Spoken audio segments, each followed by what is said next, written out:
नमस्कार मित्रांनो, मी ज्ञानेश्वर आसवले. आपल्या चॅनलमध्ये आपलं परत एकदा सहर्ष स्वागत. तुम्हाला लक्षात आलं असेल मी आत्ता कुठं आलेला आहे, तर देवगिरी किल्ल्यावर. आता पूर्ण आपण बघणार आहोत देवगिरी किल्ल्याचा पूर्ण भाग. याला दौलताबाद किल्ला पण असं म्हणतात.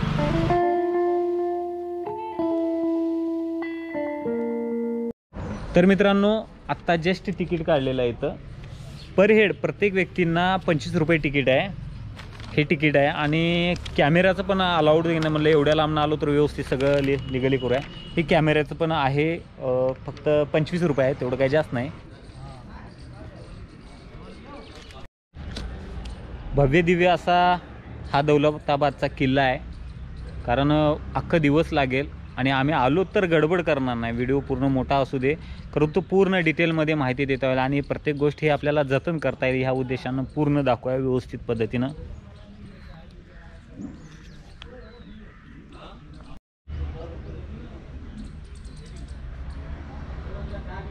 इकडे तिकीट काढलं की इथं एक चेकिंग असते आणि इथं पण तपास आहेत. नाव वगैरे आपली नोंद केली जाते आणि याच्यानंतर हे नावाची नोंद कॅमेऱ्यासाठी करायला लागले की प्रत्येक याचा नोंद घ्यायला लागले? प्रत्येकाचा नोंद घ्यायला लागले का? समोर अशी पूर्ण तटबंदी दिसते, आपण बघू शकता. आणि या ठिकाणी अशी माहिती दिलेली आहे. आता हे समोर जे बघू शकता महाकोट दरवाजा आहे. किल्ल्यामध्ये प्रवेश करण्यासाठी ह्या दरवाजाचा वापर आता केला जातोय. आणि किल्ल्याच्या पूर्ण दरवाजावर आपण बघू शकता की असे लोखंडी पूर्ण असे हे लावलेले आहेत. आणि जे हे टोकदार असे दिसतात, हे कदाचित हत्तीच्या सोंडेने सुद्धा, हत्ती धक्का मारलं तरी हे दरवाजा निघू नये या उद्देशानं हे कदाचित अशा पद्धतीनं याची रचना केली असावी.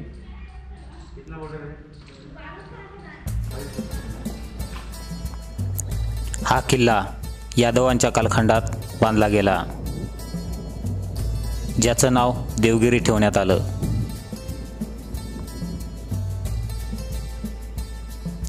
यादव राजामध्ये भिल्लम, सिंगन, कृष्ण, महादेवराय असे शूरवीर राजे होऊन गेलेत.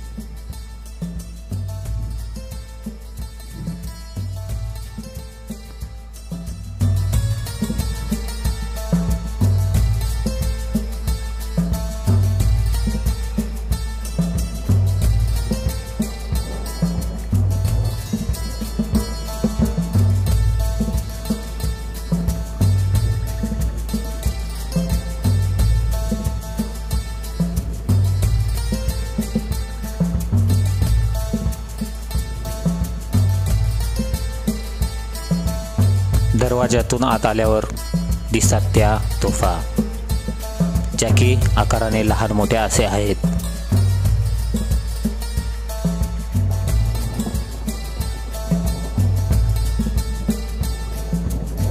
येथे सैनिक सुद्धा राहत असावेत. राजांना भेटायला येणाऱ्यांना चौकशी करत व मगच चौकशी करून यांना पुढे जाऊ देत अशी व्यवस्था केली असावी.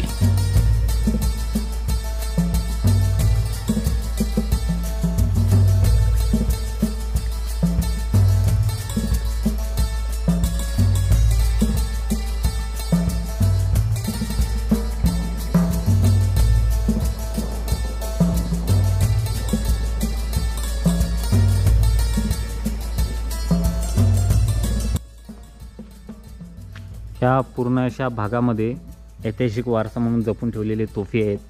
आणि पाठीमागं पण खूप मोठी तोफ आहे. आणि पाठीमागचा जो भाग बघू शकता तुम्ही, किती जुनं असून सुद्धा आजही चांगल्या अवस्थेत आहे.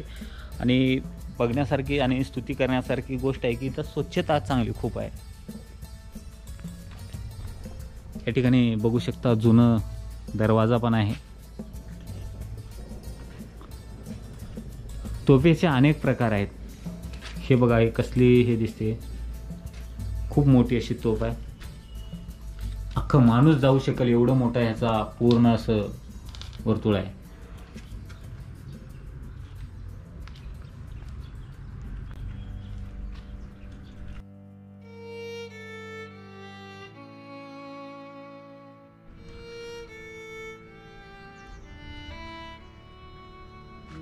या किल्ल्याचे नाव आहे ना 17व्या शतकात देवगिरी असे होते. हे किल्ला यादवांची राजधानी होती. राजा भिलम यादव यांनी 1187 साली ह्या किल्ल्याची बांधणी केलेली आहे. या किल्ल्याची वैशिष्ट्ये म्हणजे या किल्ल्याला असं थेट असं कोणाला जिंकता आलं नव्हतं.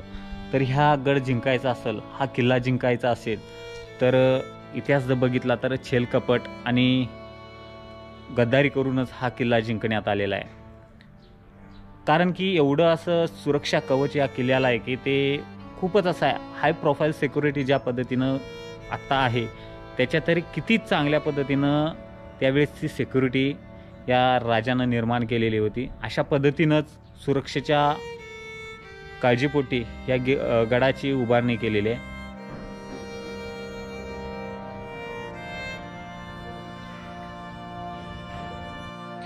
मेन दरवाजा सोडले की आता हे पुढचा दरवाजा भव्य दरवाजा लागतोय. आणि या ठिकाणी आपण बघू पण शकता की किती असं जुने असे दार आहेत. किती मोठे दार आहेत. विचार करा 20 ते 25 फूट असं मोठे उंच आहेत. आणि या ठिकाणी अशा पद्धतीचं हे खरोखर मला वाटलं पण नव्हतं की एवढं मोठं आणि भयंकर असं चांगलं जबरदस्त किल्ला असणार असं वाटलं पण नव्हतं. तर प्रत्यक्षात बघतो की किती सुंदर असं किल्ला आहे. मी महाराष्ट्रात काही बरेच किल्ले गड किल्ले वगैरे बघितलेले आहे, परंतु एवढा मोठा असा किल्ला मला बघता आला नाही. पन्हाळा गडावर पण गेलोत आपण, पण एवढा मोठा किल्ला नाही आहे. खरं जबरदस्त. आता ही प्रत्येक गोष्टी आहे ना कसे कसे बनवलेले आहे ते लक्षात येईल.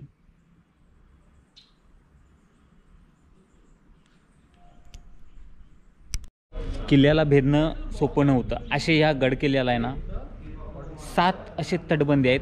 पहिली तटबंदी बघितली, ही दुसरी. आता ह्या दरवाज्यातनं पुढे गेले की हे दिसते बघा पुढे. आता हे 3 तटबंद्या दाखवलेल्या. आता हे जे आहे 4थी तटबंदी आहे. परंतु ह्या गडकिल्ल्याचं एक वैशिष्ट्य म्हणजे कसं, शत्रू कधीही आत येऊ शकत नव्हता. कारण ज्यावेळेस शत्रू आत येत होता ते वेगवेगळ्या पद्धतीनं आक्रमण करण्याची अशी व्यवस्था केलेली. वर हे दिसतंय बघा तुम्हाला जे जागा दिलेली आहे, तिथनं आपले सैनिक वगैरे शत्रूवर हल्ला करत होते. आता हे पण असा भाग आहे, कदाचित या ठिकाणी तोफ वगैरे असावी कधी, किंवा काहीतरी व्यवस्था असावी सैनिकांसाठी बसण्यासाठी वगैरे, असं काहीतरी असावी.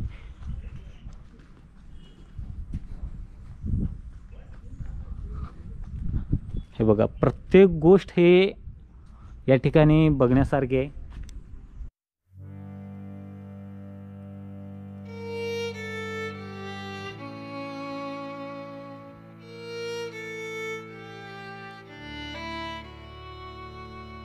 सरांचा पण परिचय करून देतो तुम्हाला. कालच्या परवाच्या व्हिडिओमध्ये सर माहीतच आहेत, सेकू सर आपल्यासोबत दिवसभर आहेत.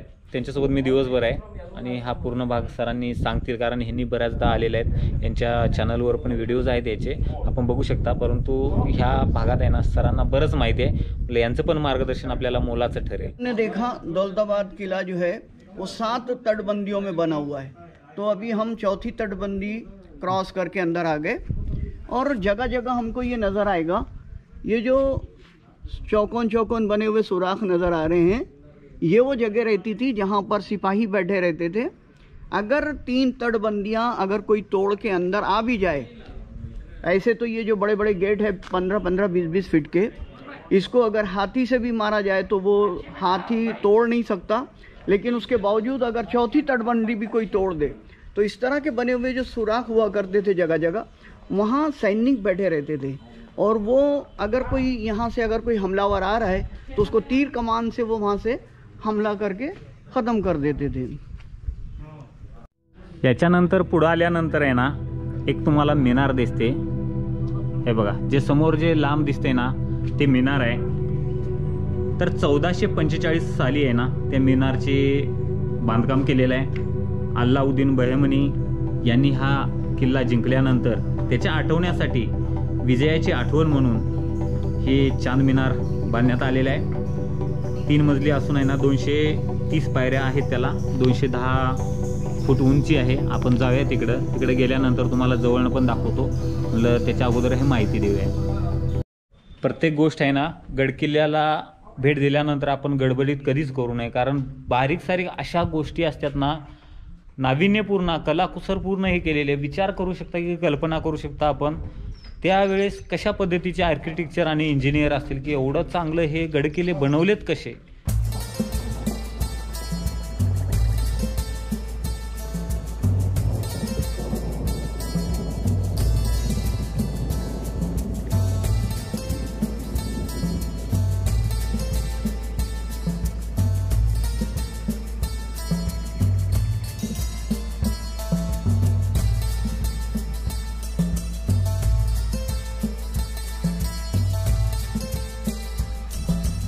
किल्ल्याच्या मध्ये आहे ना काही भाग असा भुलभुलयासारखा आहे, नेमकं रस्ता कुठं आहे ते पण लक्षात येत नाही कधी कधी. या ठिकाणी पण बघू शकता तुम्ही वर जाण्याचा मार्ग आहे. बघूया आता वर गेल्यानंतर काय बघायला मिळेल का.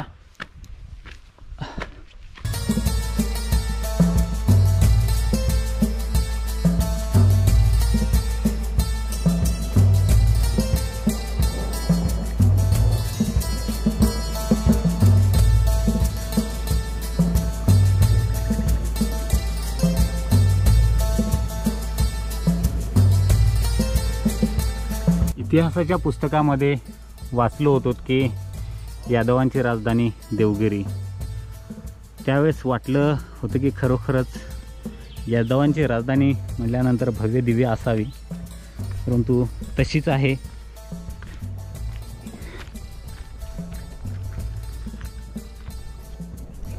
किल्ल्याच्या आत प्रवेश केल्यानंतर काही तटबंदी पार केल्यानंतर तिथे असे एक भव्य दिव्य विहीर लागते.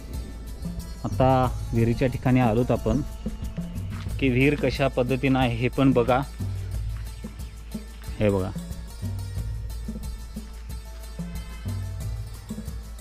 अजूनही खूप असं पाणी दिसतंय. स्वच्छता नाही पाण्याची, परंतु अंदाजा लागू शकता की किती खोली असेल या विहिरीची.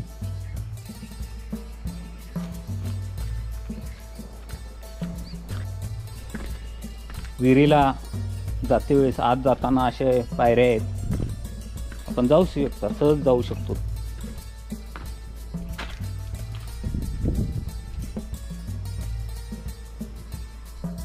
किल्ल्याची बांधकाम करताना आहे ना पुरेपूर काळजी घेतलेली आहे की शत्रूपासनं कशा पद्धतीनं आपल्या किल्ल्याला वाचवावं, आणि प्रत्येक रचना ही काळजीपूर्वक अशी केलेली दिसते. आता हा भाग बघितला, तुम्हाला दाखवलं आपण, आणि आता पुढे जाऊया आपण की कशा पद्धतीनं ते मिनार आहे ते बघायचं आहे, आणि किल्ल्याचा भाग पुढं जो आहे तो पण बघायचा आहे.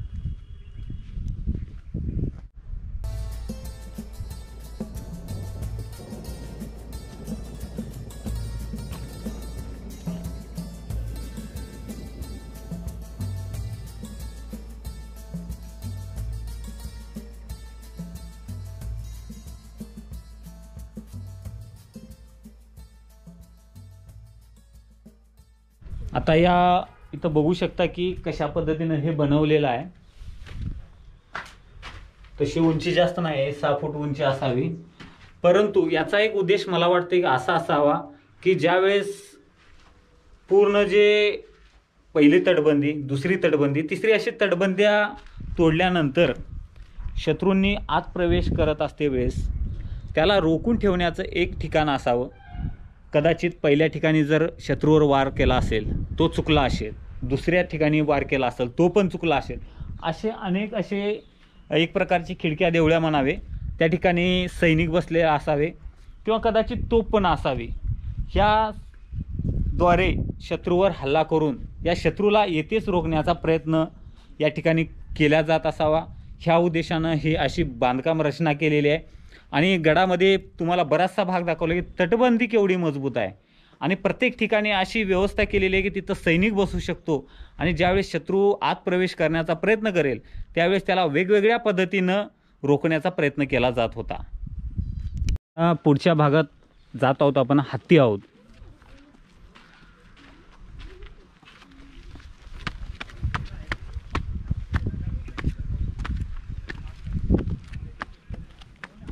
अरे ओ, नावाप्रमाणेच असं खूप मोठं हौद आहे. ये हॉल जो देख रहे हैं आप, इसका नाम हत्ती हॉल है। हत्ती हाउस के मानी ये है कि इसकी ऊंचाई, या ऊंचाई नहीं बोलने की जगह ये कहेंगे, इसकी जो गहराई है वो इतनी ज़्यादा गहरा हौज़ है कि इसके अंदर अगर हाथी भी अगर खड़ा हो जाए तो वो डूब जाएगा। तो इसके लिए इसका नाम हाथी हौज़ रखा गया था।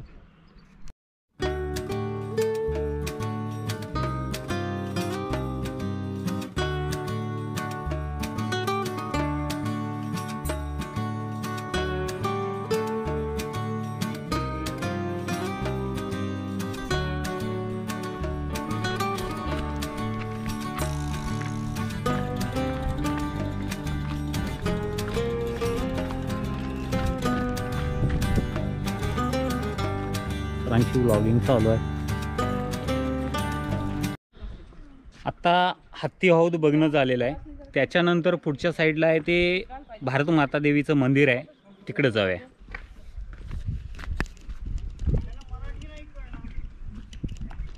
हे समोर बघू शकता भारत मातेचं मंदिर आहे। मंदिरातली मूर्तीचं दर्शन पण घेऊया आणि आजूबाजूला असणारा हे प्रत्येक शिळा तुम्ही निरीक्षण करू शकता की इसवी सन किती काळातला असणार आहे, जुना असणार आहे।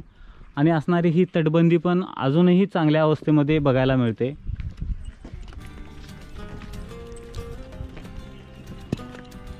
इथे असणारी स्वच्छता वगैरे एक चांगली आहे, पूर्ण अशी तटबंदी आहे।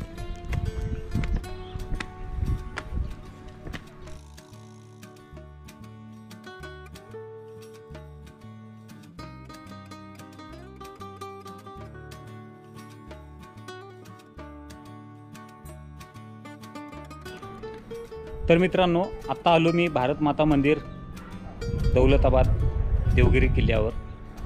भारत माता देवीचं मंदिर आहे, त्या मंदिराची वास्तू अतिशय सुंदर अशी रेखीव याच्यामध्ये बांधकामामध्ये हेमाडपंथी याच्यामध्ये आहे। ते पूर्ण दर्शन घेऊया आणि दाखवूया तुम्हाला।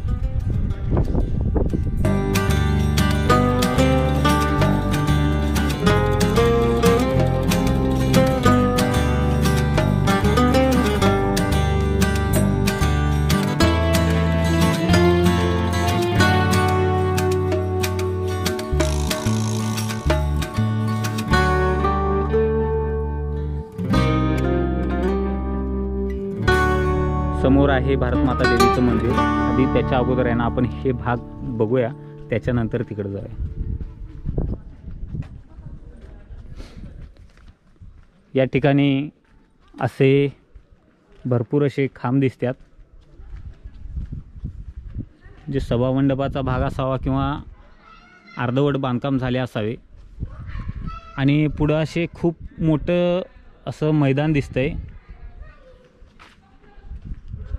वेगवेगळे धार्मिक कार्यक्रम वगैरे असावे होण्यासाठी किंवा त्यासाठी ही रचना केली असावी।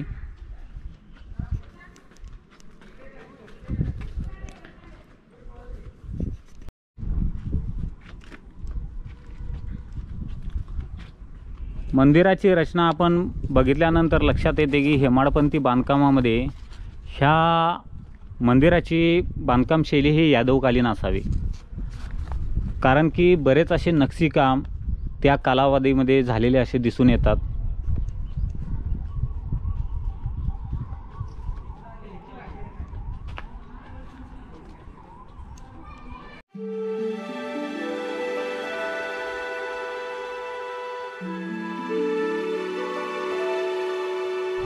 मंदिराला आहे ना, हे जे आलो तर हे प्रवेशद्वार तर इकडून आहेच, परंतु हा पण प्रवेशद्वार आहे।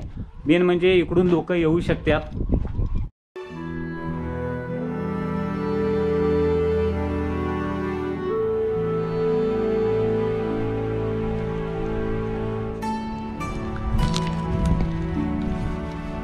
आधी देवीचं मंदिरातलं दर्शन घेऊया, त्याच्यानंतर हा भाग दाखवूया तुम्हाला।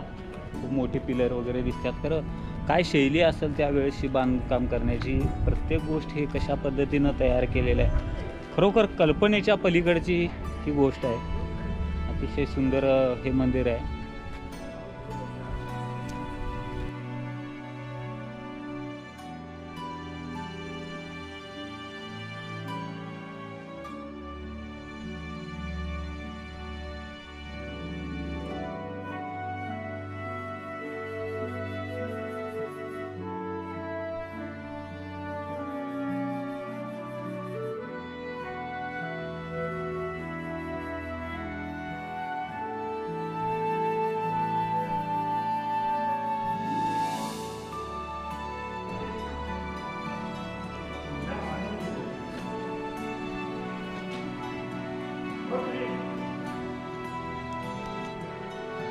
भारत मातेचं मंदिर आहे ना, सुरुवातीला या ठिकाणी जुनं मंदिर असावे. जे मूर्ती दाखवलेली आहे तिथं स्वातंत्र्यानंतरची भारत देवीची मूर्ती बसवलेली आहे. या ठिकाणी बघू शकता भग्न झालेल्या अवस्थेत अशी मूर्ती आहेत आणि असे अनेक पिलर या ठिकाणी आहेत. शेवटपर्यंत बघू शकता, शेवटपर्यंत.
तर मित्रांनो, हे पूर्ण मंदिराचा भाग मी दाखवतोय आता तुम्हाला.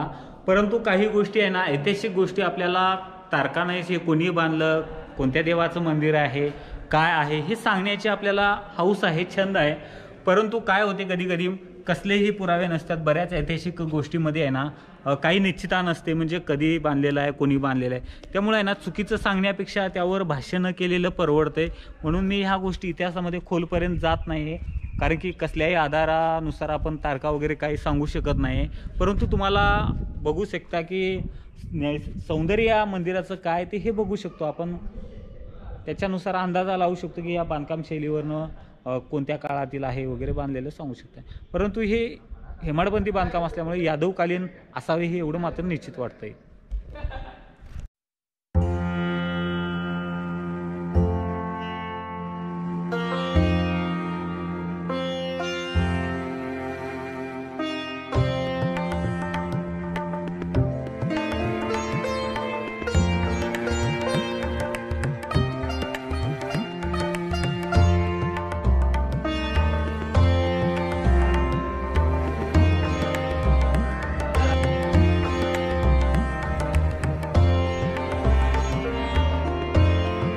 अतिशय चांगली अशी मोकळ्या मैदानासारखी ही अवस्था अशी आहे. बसण्यासारखी व्यवस्था या ठिकाणी आहे. कदाचित असे मोठमोठे होम हवन असे कार्यक्रम वगैरे या ठिकाणी होत असावे कदाचित. ह्या बाजूने जशी स्ट्रक्चर आहे, बांधकाम शैली आहे, तशीच या बाजूने आहे पूर्ण. अनेक मंदिरावर आहे ना हे असे बांधकाम झालेले दिसतात. इथं पण आहेत. भारत माता देवी मंदिरच्या परिसरात आल्यानंतर आपल्या कोल्हापूरचेच काही पर्यटक भेटलेले आहेत. म्हटलं यांची ओळख पण करून देऊया. म्हटलं आलेत तर आपल्या भागातलं कदाचित एक जवळीकता येते ना आपल्या भागातलं असल्यामुळं. म्हटलं यांना कसं वाटलं, यांना प्रवास वगैरे आपण विचारूया. मंदिर कसा वाटला, औरंगाबादचं काय काय बघितले हे पण विचारूया. दादा, परिचय आपलं थोडक्यात सांगा. संग्राम एकले. विश्वजित एकले. कोल्हापूरचे कुठले? मी कोल्हापुरात राहणार, प्रॉपर दिंडेरली. दिंडेरली. आम्ही शिर्डीचं दर्शन करून इकडून बरं 12 ज्योतिर्लिंगापैकी 2 ज्योतिर्लिंग करून इकडे आलोय. बरं बरं बरं. आता तुम्ही औरंगाबादचा काय काय भाग बघितला? औरंगाबादमध्ये आम्ही गेलेलो नाही अजून. बरं बरं. म्हणजे आम्ही ज्योतिर्लिंगापैकी 12 ज्योतिर्लिंगापैकी 2 ज्योतिर्लिंग केली. बरं. त्यानंतर आम्हाला आमच्या जे काकाने आम्हाला गायडन्स करून इकडचा पत्ता दिला. बरं बरं. इथं आल्यानंतर तुमची भेट झाली. चॅनलची तुमची सगळी माहिती वगैरे घेतली. हिस्टॉरिकल प्लेसेसची तुम्ही छान माहिती देता आणि असंच आपल्या पूर्ण सबस्क्राईब लोकांना सांगतो की आपल्या चॅनलला सबस्क्राईब करा, फॉलो करा, लाईक करा. खूप खूप धन्यवाद दादा, आभारी आहे. आलेत, खरोखरच खूप चांगलं वाटलं की आपले भागातले भेटल्यानंतर. आणि अतिशय चांगला तर हा बघण्यासारखा भागच आहे. कसं वाटलं तुम्हाला हा मंदिराचं दर्शन? मस्त वाटलं आहे. एक नंबर वाटलं. चालेल, ओके.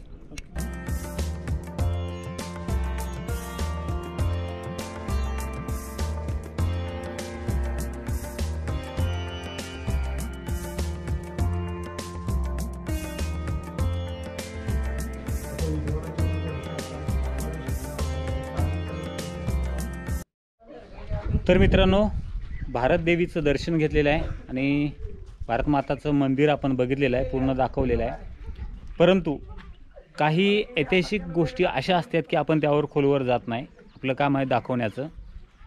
की काही लोकांच्या मते आहे की हिंदू मंदिर होतं, काही लोक म्हणतात की जैन मंदिर होतं. त्याच्यानंतर काहींनी आक्रमण करायला वेगवेगळे रस्ते आल्यानंतर काही लोकांनी त्याच्या मशिदीसाठी पण वापर केलेला. पण स्ट्रक्चर तुम्हाला लक्षात येईल. ह्या गोष्टीनंतर या समाजामध्ये वादविवाद निर्माण झाल्यानंतर प्रशासनाने एक मध्यस्थी भूमिका घेऊन असं ठरवलेलं आहे की असलंही समाजामध्ये तेढ नको, कसल्याही प्रकारे वाद नको, म्हणून भारत मातेचं मंदिर बनवलेलं आहे स्वातंत्र्यानंतर.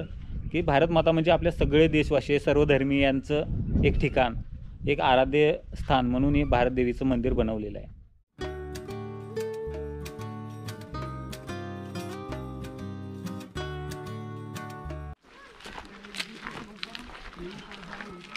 आता या ठिकाणी बघू शकता वा किती भव्य दिव्य असं दिसते. तुम्हाला लांबनं दाखवलं तर त्यावेळेस मोठं दिसत नाही, पण सुरुवातीला आहे ना आत जाता येत होतं. परंतु काही लोक वर जाऊन चुकीचं काही घटना होत होत्या, कोणी आत्महत्याचा प्रयत्न करत होते. त्यामुळे ना प्रशासनानं हे बंद केलेलं आहे. त्यामुळं आता जाता येत नाही.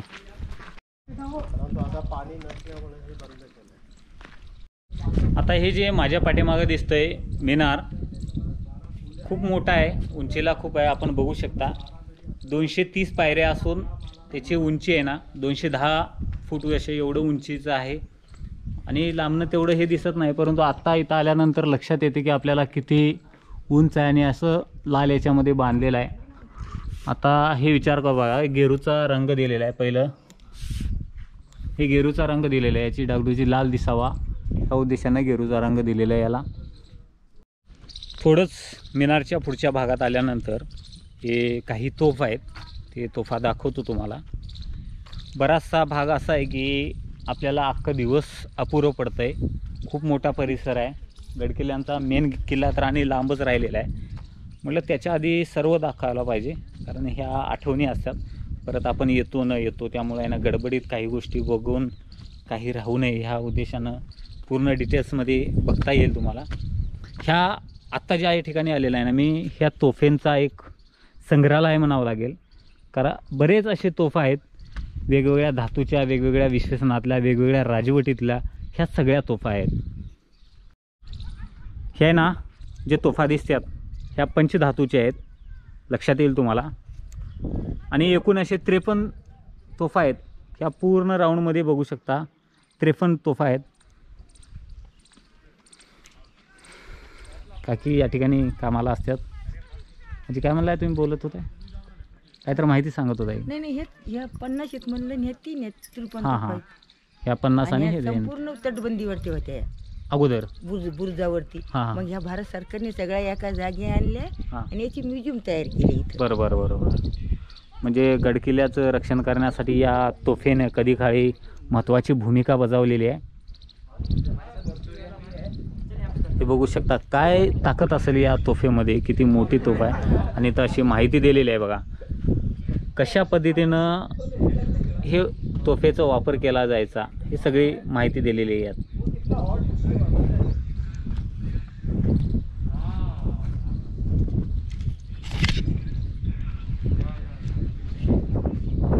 आणि हे इथे सरस्वती मंदिर, भारत मातेचा मंदिर आहे, त्याच्या पाठीमागचा ह्यो भाग आहे. असे पूर्ण तोफे आहेत, वेगवेगळ्या प्रकारचे तोफे आहेत.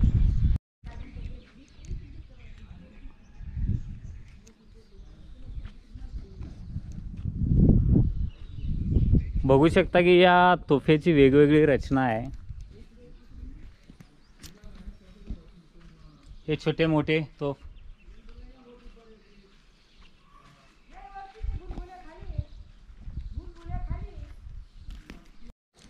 एक मिनिट. वरती जाऊन आले. आता चाललोय मावशीवरती हळूहळू. बघत बघत जायला. तर मित्रांनो, आता मी ज्या ठिकाणी आलेलं आहे एक म्युझियम आहे. छोटंसं म्युझियम आहे, जास्त काय मोठं नाही आहे, परंतु असं ऐतिहासिक वारसा असणारं हे म्युझियम आहे. त्या म्युझियममध्ये आपले काही मूर्ती आहेत, जैन मूर्ती आहेत, आणि काय काय जे आहेत ते तुम्हाला दाखवण्याचा प्रयत्न करतो. बघूया, चला.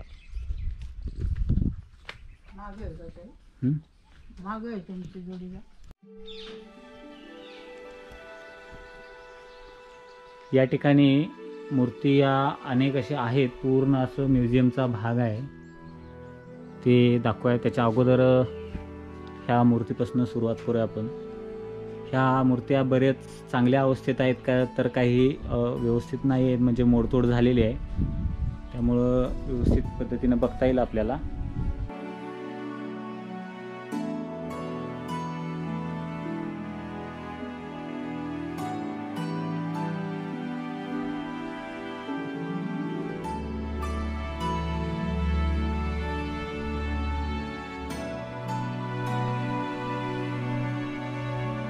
मूर्त्या म्हणजे नुसतं हेच नसून, दगडच नसून, या मूर्तीमागं आहे ना खूप असं ऐतिहासिक घटना जडणघडण चढलेल्या असतात. ह्या मूर्तींचा आपल्याला अभ्यास करता येत नाही. ह्या मूर्ती कधी काळीच्या आहेत, विश्वी सन आहे ते सांगू शकत नाही, परंतु आपण अंदाजा लागू शकतो की ह्याच्या हेमाडपंथी बांधकाम शैलीवरनं की यादवकालीन असावे.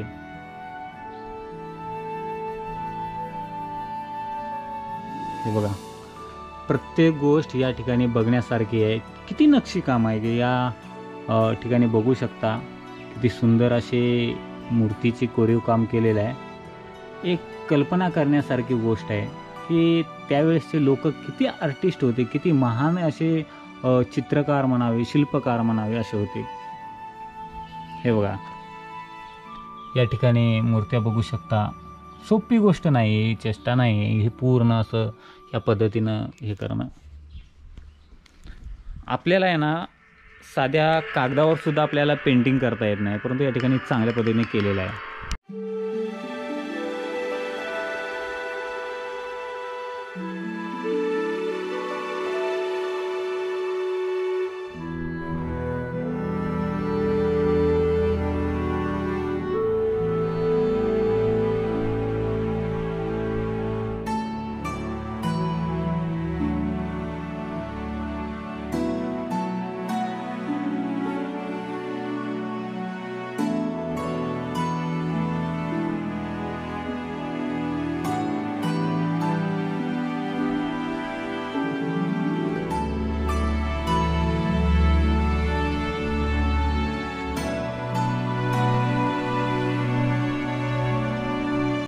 ह्या शिल्प आहे ना, या भागात आजूबाजूला काही उत्खननात सापडलेले असावे.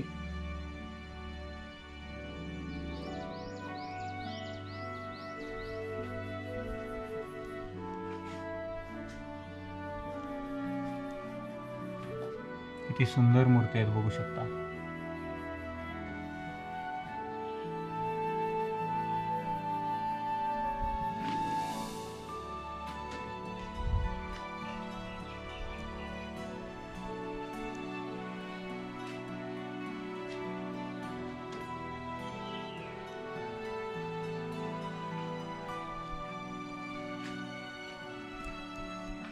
या ठिकाणी गणपतीची मूर्ती दिसते आणि गणपतीच्या हातामध्ये काहीतरी शस्त्र दिसते आणि इकडं मांडीवर बसलेली एक देवता दिसते. सोंडेनुसार तर वाटते गणपती आहे आणि इथं हे जानवा आहे आणि जे हे आहे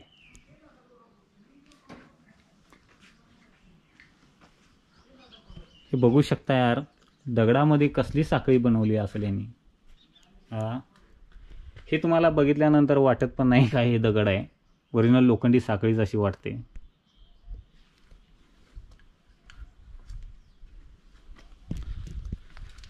आता ह्या भागेतला भाग झालेला आहे. इथं असे हे ऑफिस असणार आहे कदाचित, काही नाही आहे. आणि त्याच्या पुढे असे 2 तोफा आहेत. तोफेचं वजन वगैरे जास्त असणार आहे कारण हेवी आहे खूप.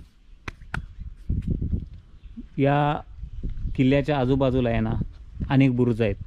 त्या बुरुजावर तोफा लावलेल्या असायच्या आणि ते तोफा आता काही बुरुज हे ढासळत असतात, त्यामुळं या बुरुजावर ना ह्या तोफा इकडं विस्थापित केलेल्या आहेत, म्हणजे इकडं ठेवण्याची व्यवस्था केलेली आहे.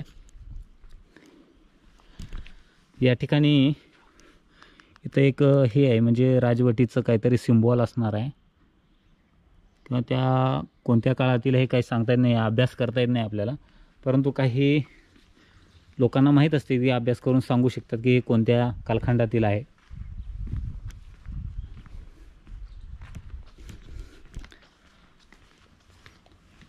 पुढं किल्ल्याचा भाग आहे.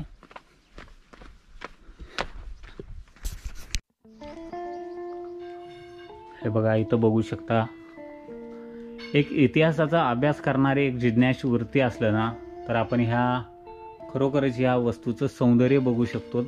या काही गोष्टी ह्या विरगळा असतात, ह्या विरगळांचं आपण ऐतिहासिककालीन कालखंड आणि त्या वेळेस असणारी कल्चर, संस्कृती, धर्म ह्या सगळ्या गोष्टीचं ज्ञान या गोष्टीतनं मिळतंय. त्यासाठी आपली तशी एक जिज्ञासापोटी वृत्ती असायला पाहिजे की ऐतिहासिक काली आपण जाऊन भेटून एक ते जाणून घेण्याची जिज्ञासा वृत्ती पाहिजे.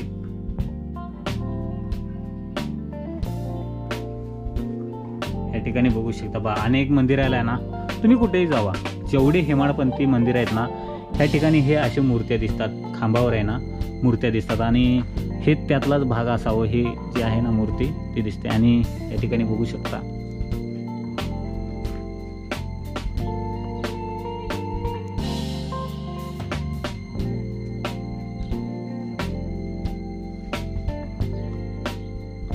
या ठिकाणी एक असं बोर्ड लिहिलेलं असायला पाहिजे होतं की पुरातत्व खात्याने हे करायला पाहिजे होतं म्युझियमनं, की हे कुठं सापडलेले आहे, काय आहे, कोणत्या देवतेची मूर्ती आहे, काय आहे, हे सगळ्या गोष्टी लक्षात आल्यानंतर आपल्याला माहिती घेता येईल.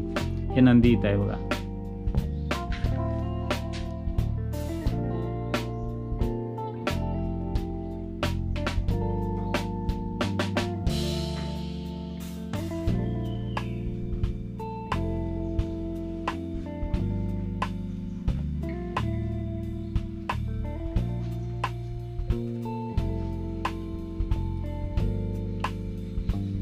भगवान महावीरांच्या मूर्ती वगैरे आहेत.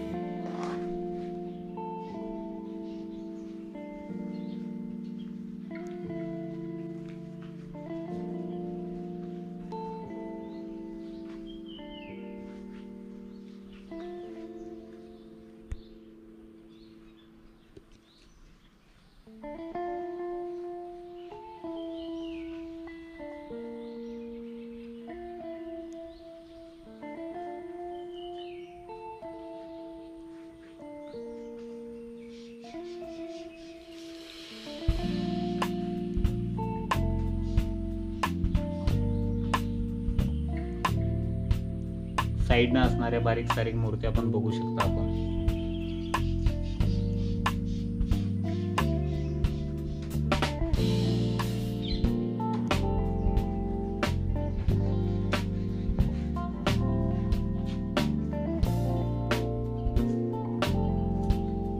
अतिशय सुंदर अशी मूर्ती आहे. गणपतीची मूर्ती नाही, गणपतीची मूर्ती आहे. वेगवेगळ्या पद्धतीची आपण गणपती मूर्ती बघितलेल्या आहे. ह्या दगडाच्या याच्यामध्ये आहे ना आपण मूर्ती बघू शकता. आजही बऱ्यापैकी चांगल्या अवस्थेत आहे.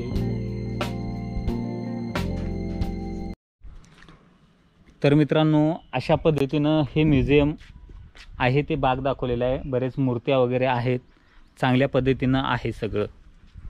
परत एकदा आपले कोल्हापूरचे मित्रमंडळी भेटलेले आहेत, पर्यटक भेटलेले आहेत. बरं, काय गेलाय बघून आलाय? आत्ता आपण जे आलेलं आहे किल्ल्याच्या 5व्या दरवाजापाशी आलेलं आहे आणि कोल्हापूरची मित्रमंडळी परत एकदा आपल्याला भेटलेले आहेत, कोल्हापूरचेच आहेत. तर हे गडकिल्ल्याचा भाग बघितलेला आहे. आपण विचारू यांना कसं वाटलं. काय दादा, काय आत काय आहे, काय काय असे विभाग आहेत?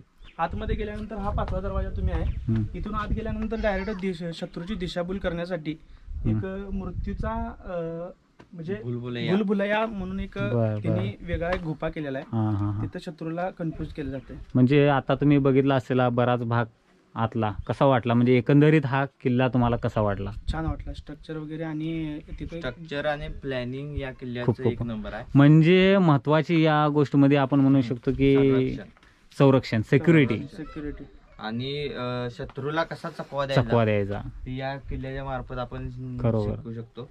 नाही अगदी बरोबर आहे. बऱ्याच गोष्टी आहे ना इथं शिकण्यासारखी, म्हणजे सिक्युरिटी काय असावी, म्हणजे त्यावेळेस सुद्धा आक्रमण रोखण्यासाठी कशा पद्धतीनं रचना केलेली आहे. आपण बघितलं की हे सुद्धा छोट्या मोठ्या तोफा बिफा कशा पद्धतीनं आहे, एखादा शत्रू आल्यानंतर कशा पद्धतीनं आक्रमण केलेले हे पण आणि दाखवले. मेन म्हणजे आता ही 5वी तटबंदी आहे. 5व्या तटबंदीचा भाग बघू शकता की ते सक्षम पद्धतीने चांगल्या अवस्थेमध्ये अजूनही बघायला मिळते. त्याच्या अगोदर इकडे एक आहे वास्तू, कदाचित ही धार्मिक स्थळ असावी, ते बघूया. हे बुरुज वगैरे बघू शकता या ठिकाणी.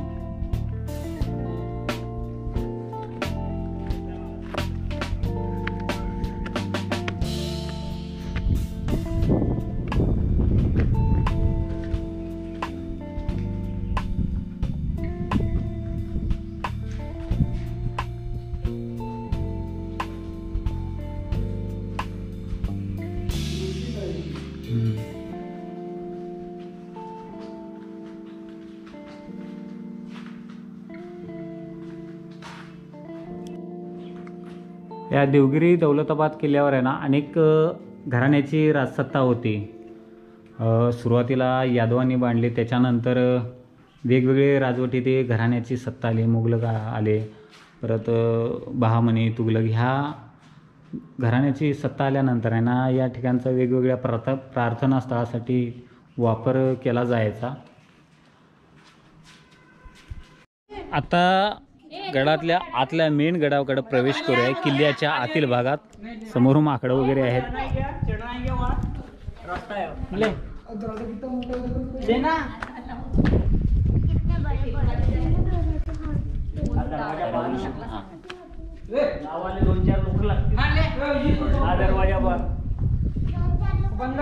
परत दरवाजावरती स्ट्रक्चर आहे. चला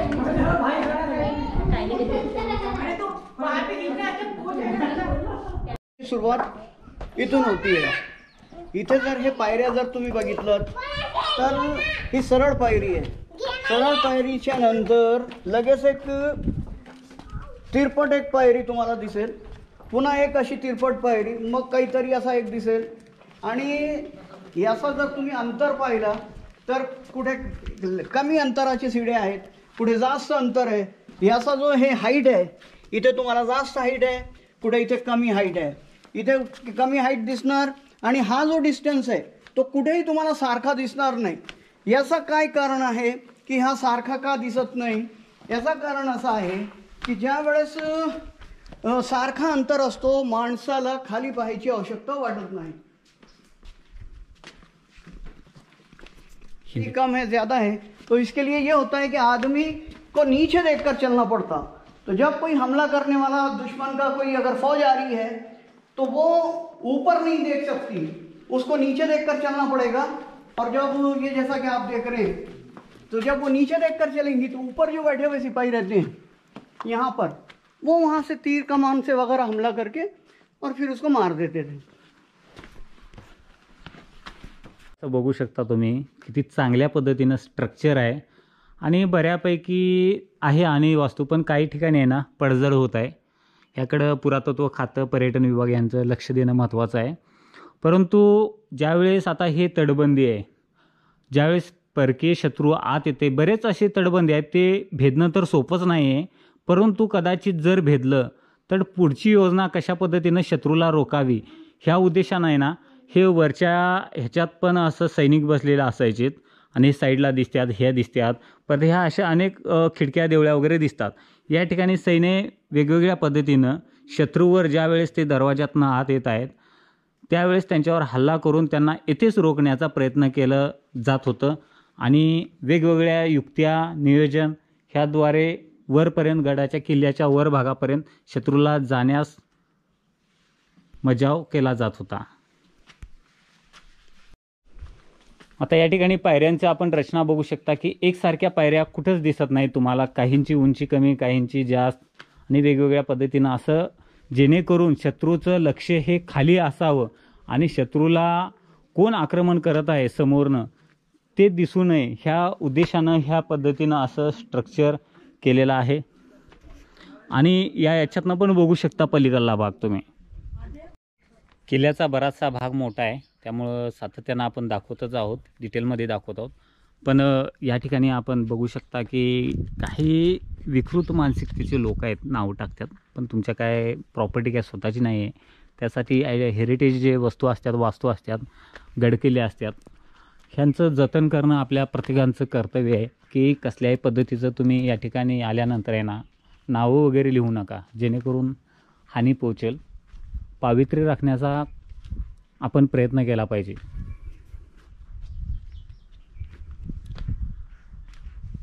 फुलबुल्यासारखेच असं दरवाजा दिसतंय. हे आहे 6वी तटबंदी किल्ल्यावर जाण्यासाठी.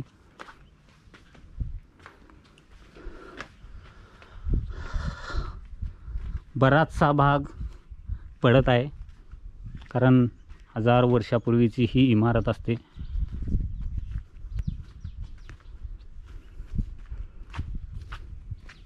सर आता ह्यो कुठला भाग म्हणायचा? तो चिनी महल. आता जाऊया कुठं आपण? जायचं कुठं आता? आहे ना, जाऊ ना. सध्या पहिले इकडे घ्या, जाऊ ना. चालतंय. हे शूट करा ना. आता जे हे समोर दिसते ना इमारत, हे चिनी महल आहे. आत जाता येत नाही, नसेल तर तुम्हाला आत डिटेल्स गेला असता आणि आत कशा पद्धतीनं स्ट्रक्चर आहे, कशा पद्धतीनं बांधकाम केलेलं आहे हे दाखवलं असतं.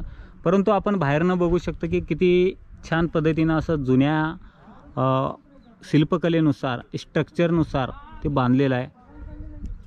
बैमनी राजा जे होते आणि ते दुसरे, त्यांना इथे कैद करून ठेवलेलं होतं. कोणाला 10 वर्ष, कोणाला 13 वर्ष. हा कैदखाना म्हणून ह्या चिनी महलचा आहे ना कैदखाना म्हणून वापर केला जात होता. काही लोकांना या ठिकाणी कैद म्हणून अनेक वर्ष ठेवलेले आहे, 10-12 वर्ष. अशा पद्धतीनं कैदखाना म्हणून याचा वापर केला जायचा. हां, हे काय तटबंदीच आहे नाही आता. आता ज्या ठिकाणी आलेलं आहे ना मी, मेंढा तोप म्हणून आहे, प्रसिद्ध आहे, बऱ्याच लोकांना माहीत आहे. त्या मेंढा तोप कशी आहे ते बघायला जाणार आहोत आपण. बघा, चला तर मग. ह्या इकडे पण होता पण भाग बंद झालेला आहे.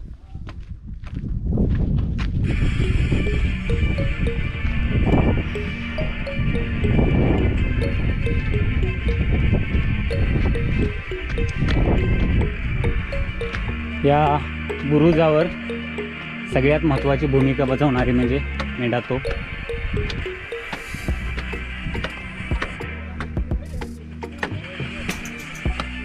तर शेवटी आपण मेंढा कशी आलेला आहोत.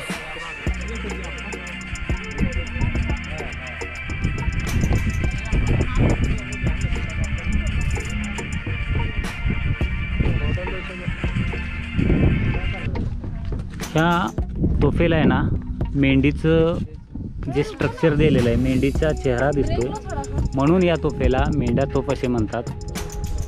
धातूमध्ये आहे, पंचधातूमध्ये.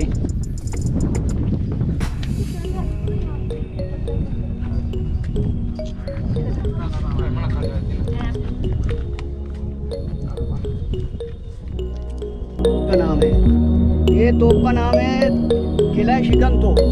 किला शिकन उर्दू में बोलते हैं किले को भेद कर देने वाली, तोड़ देने वाली. यानी कि ये तोप से जो किला है वो टूट जाता था. ये सबसे खतरनाक मारा करने वाली तोप थी.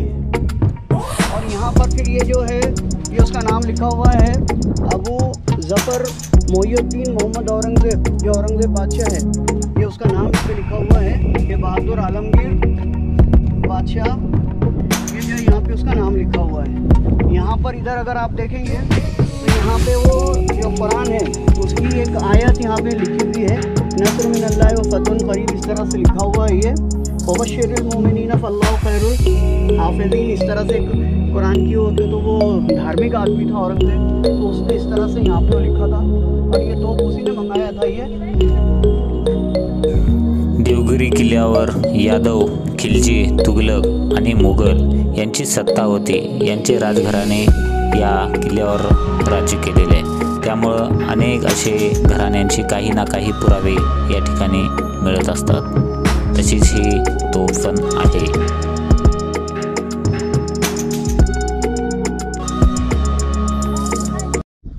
आता जे मी ज्या ठिकाणी आलेलं आहे ना ते शेवटचं बुरुज आहे. या ठिकाणी बुरुज आहे समोर, मेंढा बुरुज, आणि ही जी आहे ते शेवटची 7वी तटबंदी आहे. आणि या तटबंदीचं वैशिष्ट्य म्हणजे अतिशय सिक्युरिटीपूर्ण असं हे बनवलेलं आहे. आणि जर शत्रू या 5-6 बुरुजातनं 5-6 तटबंदी तोडून जर वर आला तर ह्याला नेस्तनाबूत करण्यासाठी एक योजना पूर्ण अशी ही तटबंदी आहे. आपण बघू शकता की या ठिकाणी वर जाण्यासाठी, किल्ल्यावर जाण्यासाठी हा एकच मार्ग आहे. या ठिकाणी जाऊ शकते, परंतु या ठिकाणी पण सुरुवातीला शत्रूंना येण्यासाठी असं काही येण्याची सोय नाही. पूर्ण या ठिकाणी हे जे दिसतंय ना इथपर्यंत पूर्ण पाण्यानं भरलेलं असायचं. आणि खाली बघू शकता पूर्ण आत्तासुद्धा पाणी भरलेलं आहे. तर शत्रू आत कशा पद्धतीनं जाऊ शकते, ज्यावेळेस जर पाणी असेल जाऊ शकत नाही. पण जर शत्रूंनी समजा ह्याच पाण्यातनं जर पोहून जाण्याचा प्रयत्न केला असेल तर वर जे बघताय ना आपण त्या ठिकाणी सैनिक बसलेले असायचे. ते त्यांच्यावर हमला करायचे आणि शत्रूला येथेच रोखण्याचा प्रयत्न करत होते. त्यातनं जर यशस्वी झाले शत्रू तर या पाण्यामध्ये अनेक असे मगरी सोडल्या जायच्या आणि त्या मगरी या परकीय लोकांवर म्हणजे जे आक्रमण करत आहेत शत्रूवर त्यांच्यावर हल्ला करायचा आणि त्या शत्रूंना रोखण्याचा प्रयत्न केला जायचा. पण काही शत्रू असे असतात की ते वेगवेगळ्या चालुक्य बुद्धीनुसार वापर करून वर जाण्याचा प्रयत्न करायचे. त्यावेळेस आता तुम्ही समोर बघू शकता की अशी गुळगुळीत असा भाग गेलेला आहे. काही युद्धनीतीमध्ये घोरपटीच्या सहाय्याने वर किल्ल्यावर जाण्याचा प्रयत्न केला जायचा, परंतु जे खालचा जो भाग दिसतोय ना अतिशय असं गुळगुळीत केलेला आहे की यातनं घोरपड पण वर जाऊ शकत नाही अशा पद्धतीनं याची रचना केलेली आहे. त्यामुळे आहे ना शत्रू इथनं जाणं शक्यच नाही आहे. आणि हे पाणी आहे ना, शेवटी पाणी असल्यामुळं यामध्ये मगरी सोडल्या जायच्या आणि ज्यावेळेस शत्रू वर जाण्याचा प्रयत्न करत होता ते मगरीद्वारे त्यांच्यावर हमला करून ते इथंच शत्रूंना थांबवण्याचा प्रयत्न केला जात होता. अशा पद्धतीनं आहे ना अनेक या किल्ल्याचे संरक्षण भूमिका बजावणारे वेगवेगळे अशा तटबंदी आहेत आणि वेगवेगळे असे नीती वापरून या किल्ल्याला अजिंक्य असं बनवलेलं आहे. म्हणून या किल्ल्यावर आत्तापर्यंत कोणीही सत्ता गेलेली नाही आणि हे किल्ला कोणालाही जिंकता आलेला नाही. त्याचं एकमेव कारण असं आहे की हे वेगवेगळ्या पद्धतीनं जे बनवलेलं आहे की जेणेकरून शत्रू आत येऊच शकत नाही, म्हणून ह्याला अजिंक्य असा किल्ला असे म्हणतात. ते दगड वापरण्यात आलेले काही स्ट्रक्चर पडझड झालेल्यांचं पण दिसते, डिझाईन वगैरे दिसतंय. ह्या पायऱ्या वगैरे आहेत, अलीकडे स्ट्रक्चर आहे. तर शेवटची तटबंदी आहे, तरी यातनं जर कोणी प्रवेश केला तर वरनं हमला करायचा. आणि काही सैनिक आहे ना गरम तेल ओतायचे खालच्या शत्रूवर, त्यामुळे आहे ना शत्रूला वावच नव्हता की वर जिवंतपणे जाऊ शकत. आता ही किती बघू शकता, ही पण तटबंदी किती ही आहे, त्याच्यावरनं वर सैनिक एखाद्या वर आत प्रवेश करूच शकत नाही.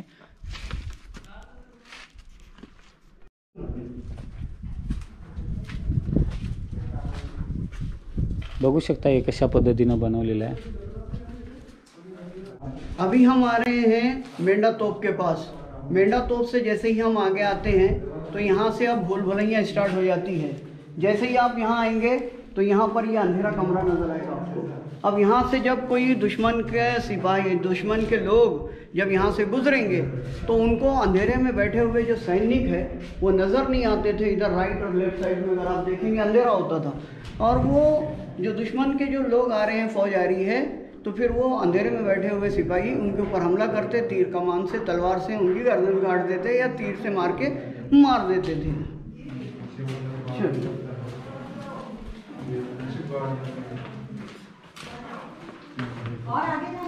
यहाँ से 2 रास्ते स्टार्ट होते हैं.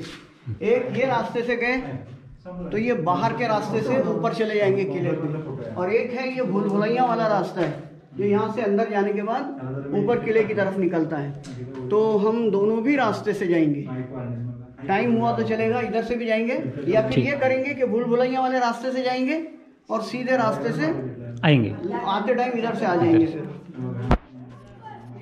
खंदक ओलांडल्यानंतर पुढच्या भागात आल्यानंतर भुलभुलैया मार्ग लागतो आणि वर किल्ल्यावर जाण्यासाठी हा एक मार्ग आहे आणि हा एक मार्ग आहे। तर आपण ह्या मार्गाने जाऊया आणि कशा पद्धतीनं भुलभुलैया आत प्रकार आहे म्हणजे कशा पद्धतीनं आहे ते बघूया। कटिया में एंट्री कर रहे हैं यहाँ से। यहाँ आने के बाद आपको बहुत सारे रास्ते नजर आएंगे। यहाँ रास्ता नजर आने के बाद वहाँ थोड़ी रोशनी नजर आएगी आपको लगेगा कि शायद सही रास्ता वहाँ से है या वहाँ से है। एक रास्ता आपको इधर राइट साइड से जाता हुआ नजर आएगा, और अगर जैसे ही आप एंट्री करेंगे तो आपको लगेगा कि इधर कुछ है। यहाँ जाने के बाद आपको लगेगा कि ये साइड में रास्ता है यहाँ, और एक रास्ता आपको उधर से जाता हुआ नजर आएगा वो लेफ्ट साइड से। तो यहाँ इसको बोलते हैं भूल भुलैया। वो एक सामने जो नजर आ रहा है वहाँ से एक रास्ता। तो यहाँ से बहुत सारे रास्ते हैं। जब नया आदमी जब कोई आता है तो वो परेशान हो जाता कि सही रास्ता कौन सा है, और जबकि वो यानी जंग चल रही है, यहाँ पे हमला करना है, उसकी जान को खतरा है, तो वो अपनी जान बचाता हुआ आएगा, देखेगा कि मैं कहाँ से जाऊँ। तो ये भूल भुलैया इस तरह से है। जब वो राइट साइड पे जब आता है यहाँ पर, तो यहाँ आने के बाद उसको लगता है कि ये यहाँ से ठंडी हवा लगती है, उसको लगता है कि इधर कुछ ठंडा लग रहा है, शायद सही यहाँ से रास्ता होगा। लेकिन यहाँ बहुत बड़ी खाई है, इधर जाने के बाद नहीं नजर नहीं आएगा, वहाँ से वीडियो में नहीं आएगा, ऐसी आ रही है अभी तक। तो उसको वहाँ लेकिन खाई है, अब उसको बंद कर दिया गया सिक्योरिटी के हिसाब से। पहले वो खुला था कुछ सालों पहले, और थोड़ी सी दीवार थी, तो वहाँ अगर कोई पत्थर वगैरह फेंके तो पानी की आवाज़ भी आती थी। तो अगर ये रास्ते से जाएगा तो पानी में गिर के मर जाता। खरोखरच नावाप्रमाणे ना भुलभुलैया म्हणजे कन्फ्यूज होण्यासारखं आहे। कुठून जरी गेलं तर ते काय मेन जाता येत नाही, तिथं झालं की तिकडून रस्ता असं वाटतं, परंतु त्या वेगळ्या ठिकाणी जाणार तो आणि वेगवेगळ्या याच्यात जाणार, म्हणून याला खरंच भुलभुलैया असं म्हणतात। ये इस तरह से ये सीमेंट से बंद कर दिया गया है। ये पहले ये खुला था, ये अभी देख रहे हैं हम, ये अभी बंद किया गया है। तो वो भूल भुलैया के हिसाब से ऐसा था कि जब कोई यहाँ आता तो यहाँ पीछे खाई थी, वो खाई में जाके गिर जाता। फिर अब अगर आप देखेंगे कि हो सकता है ये रास्ता सही हो, आइए जनाब बुजुर्ग आइए, तो यहाँ पे देखेंगे आपके बिल्कुल अंधेरा है, यहाँ पर भी कुछ नहीं है। फिर अगर आप कोशिश करेंगे कि यहाँ रोशनी नजर आ रही है, जैसे यहाँ थोड़ी रोशनी नजर आती है, यहाँ आने के बाद आप देखेंगे कि यहाँ रोशनी नजर आ रही है आपको, तो सही रास्ता ये होना चाहिए। ये पजल करने के लिए जानबूझ के ऐसे आड़े टेढ़े कि आदमी यहाँ तक जाए, कोशिश करे जाने के लिए, इस तरह से टीचर बनाया गया। फिर यहाँ से इस तरह चढ़ने का भी बनाया गया, ये देख रहे हैं आप। मला वाटते आइए, जब आप यहाँ आएंगे तो आपको लगेगा कि अब ये हम बराबर जा रहे हैं पहले की तरफ, लेकिन ये सारी भूल भुलैया है। असली रास्ते पर अभी हम आएंगे। ये वटवागुड़ है। वटवागुड़ आपको देख रहे हैं।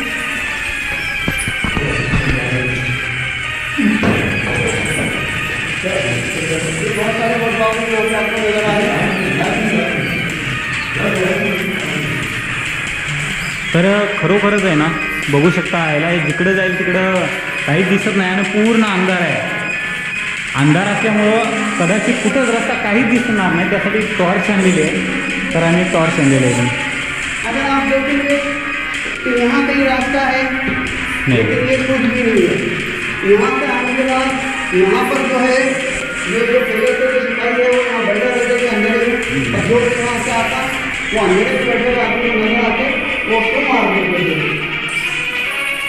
फिर यहाँ से रास्ता है, समझ के आप यहाँ आएंगे।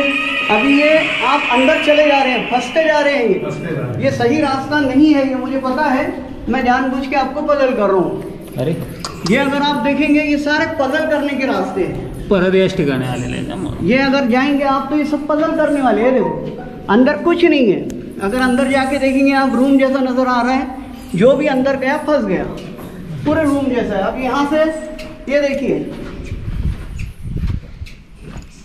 ये भी सब फंसाने के रास्ते जी देख के जाइए आप, कोई समझेगा कि इधर रास्ता है, यहाँ से इधर जाने की कोशिश करेगा, तो नीचे जाने के बाद खाई आहे दादा, खाई आहे पुढे जा तिथपर्यंत, जाता येत नाही पुढे तिकडे. इथपर्यंत जा, फक्त पुढे जाऊ नका. नाही नाही, हा तिथे जर पुढे गेला तर तिथे खाई दिसणार तुम्हाला, अहो एकदम खालीच जाते ती. एकदम खाली जाणार, खाई येते, बरोबर. तिथे जाऊ नका. नाही नाही, या परत या दादा.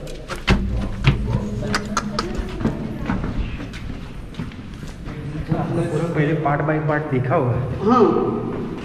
हाँ अब ये जो है, ये अभी हम इस तरह से ये किले के जो अंदर वाला जो रास्ता है, ये उससे अभी हम गोल गोल घूमते हुए ऊपर की तरफ जा रहे हैं. ये देख रहे हैं यहाँ से कुछ चिड़िया नजर आएगी. असल में हो गया क्या दादा मालूम है क्या? दादा एक मिनिट, हा हा, तिथे काय होतं माहिती आहे हा. का, ते मी दाखवायचं विसरतो. त्या साईडला जर गेले असते तिकडून, देख कर लो यहाँ पर ये, एक मिनट, हाँ एक मिनट देख कर आइए. हाँ बुजुर्ग को देख के लाओ जरा. हाँ आओ बुजुर्ग आ जाओ. पूर्ण अंधारात आहे, अंधार आहे पूर्ण. इथं काय आहे तेच दिसणार नाही. सरांनी बॅटरी आणली त्यामुळे सगळं दिसतंय आपल्याला. खरं एवढं कोरून कशा पद्धतीनं केलं हे खूपच आश्चर्यकारक आहे. म्हणून 7व्या आश्चर्यामध्ये याचा समावेश केलेला आहे. पूर्ण पहाडांना, डोंगराला कोरून हे तयार केलेलं आहे हो मार्ग. मी म्हणूनच म्हणतात ना, या किल्ल्यावर जाणं सोपं नाही आहे, म्हणून अजिंक्य असा राहिलेला आहे. अगर हम अपना लाइट बनाते हैं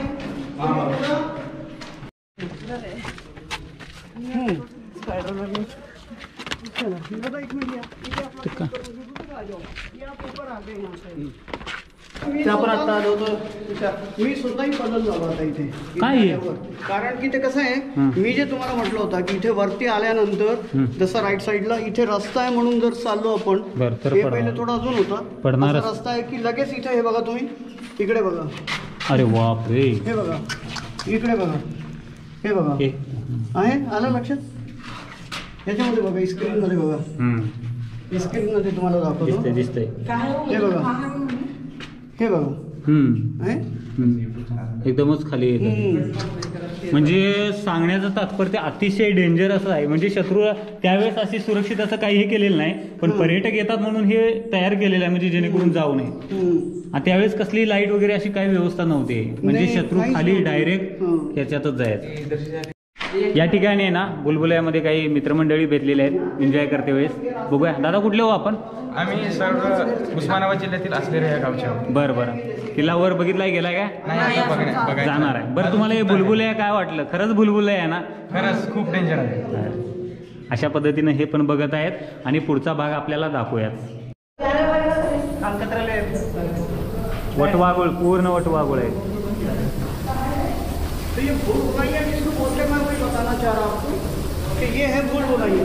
यहाँ आ गए आप, घूम फिर के वहीं आ गए. ये जहाँ से भूल भुलैया क्यों क्यों किसको बोलते, वो मैं बताने की कोशिश कर रहा हूँ आपको कि ये है भूल भुलैया.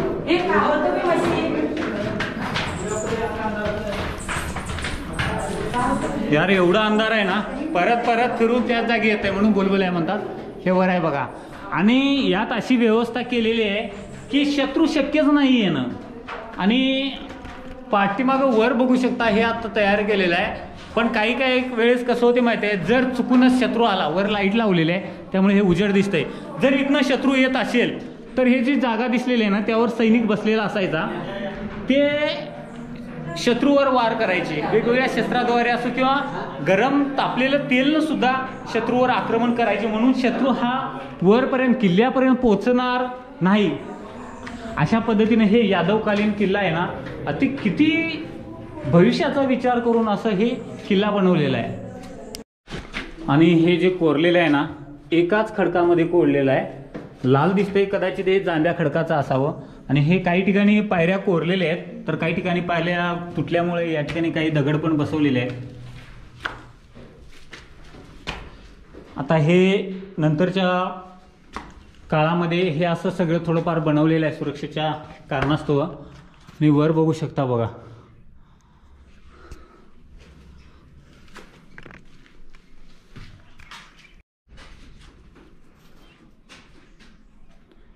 खाली बघू शकता कसं दिसतंय.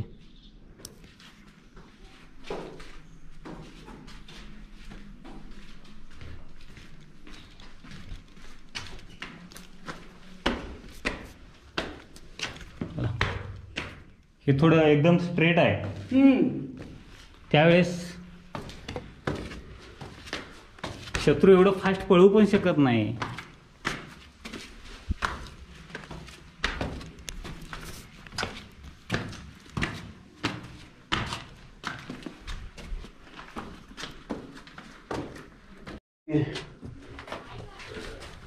इथे बघा आता, वरती बघा आता, इथे एक पाण्यासारखं आहे आता.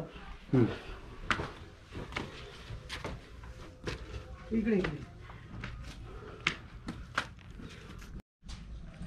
अब भूल भुलैयों के रास्ते से हम यहाँ पर ऊपर आ गए, ये सीढ़ियों के जरिए हम ऊपर आए.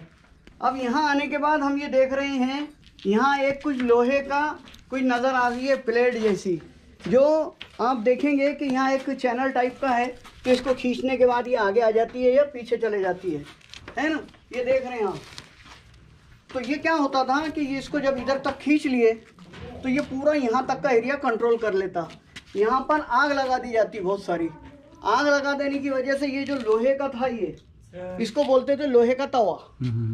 तो ये लोहे का तवा इतना गर्म हो जाता था कि इसके नीचे से आदमी पास नहीं हो सकता था यहाँ से, और अगर कोई पास होने की कोशिश भी करता तो आप जैसा बस बता रहे हैं कि वो कड़कड़ाता हुआ तेल, कड़कड़ाता हुआ पानी, मिर्ची का पानी, वो यहाँ से फिर वो फेंकते थे. तो ये है वो लोहे का तवा. बघितलाय तुम्ही सगळं भुलभुलैयाचा मार्ग.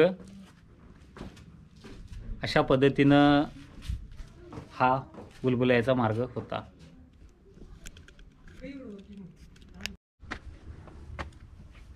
भुलभुलैया मार्ग झाल्यानंतर किल्ल्याच्या वरच्या भागाला निघत आहोत आणि इथनं वरचा सगळा भाग दिसतोय.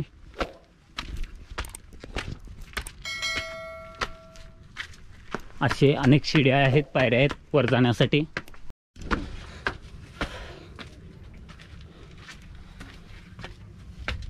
आत्ता वाजले 1:30 ते 2 वाजले. सकाळी 9-10च्या नंतर आलेला आहे मी. जवळपास 4 ते 5 तास आत्तापर्यंत लागलेला आहे आणि 2 तास लागेल एवढा मोठा परिसर आपल्याला कव्हर करायचा आहे, पूर्ण बघायचं.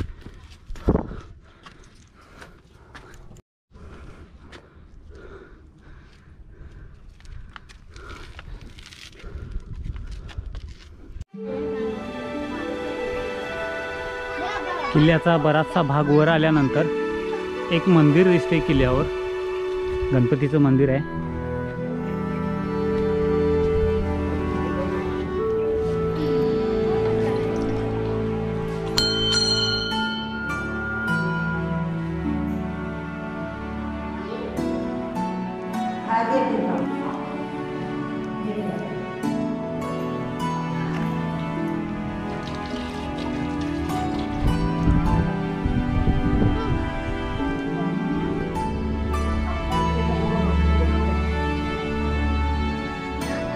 कदाचित राजघराण्यांचं हे कुलदैवत असावं.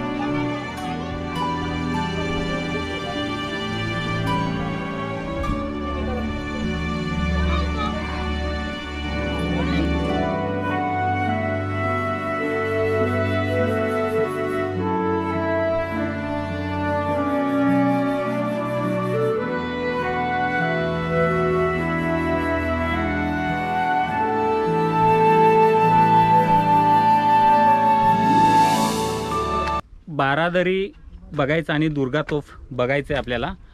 दौलताबाद किल्ल्यावर आल्यानंतर हा वरचा भाग आहे, खालचा भाग तुम्हाला संपूर्ण दाखवलेला आहे. काय आल्यानंतर हा असा भाग आहेच. हे मुलं भेटल्यात, खाली पण भेटलेल्या आणि आल्यात. नाव काय रे? अजय. अजय. तुझं? तन्मय. बघितलं ना वर? ठीक आहे, ओके. ज्ञानेश्वर असोले सर्च कर. आजी आजोबा पण गेल्यात वर, एवढ्या वयामध्ये एवढं उंच पायऱ्या चढल्यात, खरं आम्ही थकलोत. खूप उंचावर आहे त्यामुळं धाप लागते, कारण मोजले नाही पायऱ्या, परंतु बरेच असे पायऱ्या आहेत. काही गडाचा भाग हे होत आहे, किती वेळेस जपून वगैरे जायला पाहिजे. मित्रमंडळी आहेत. नंदुरबार काय? नंदुरबार. बरं. थकलो. थकणार की राव.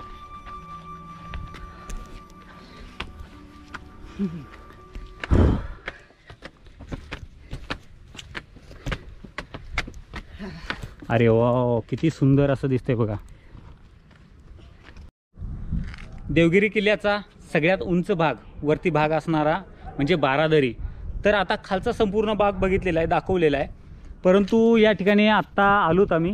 आता हे बघू शकता वर असे हे काय म्हणतो आपण, खिडक्या आहेत. खरोखरच अप्रतिम असं वास्तुशैली आहे. वास्तू आर्किटेक्चर आपण बघू शकतो, कल्पना करू शकतो.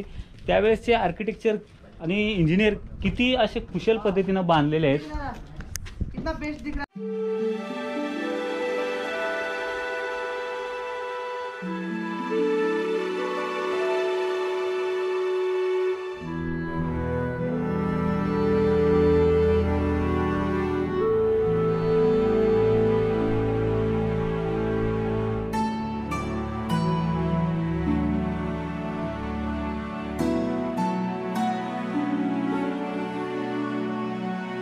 आणि आता उन्हाळ्याचे दिवस आहे, त्यामुळे तुम्हाला हिरवगार काय बघायला मिळणार नाही.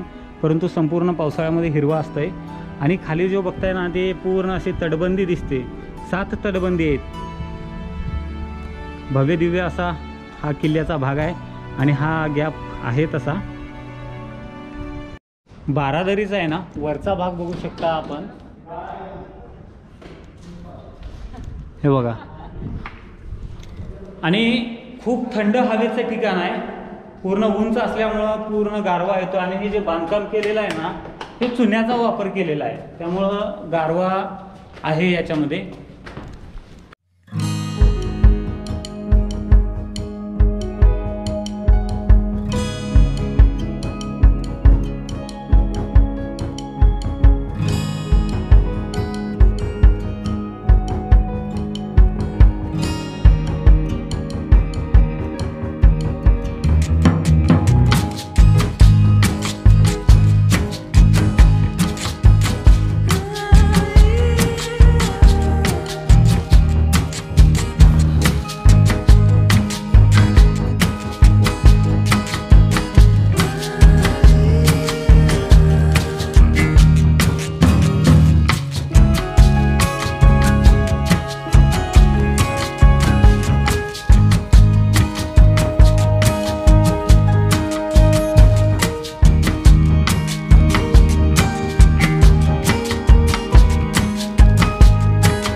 प्रत्येक गडावर, किल्ल्यावर संरक्षण भूमिका बजावणारे म्हणजे तोफ.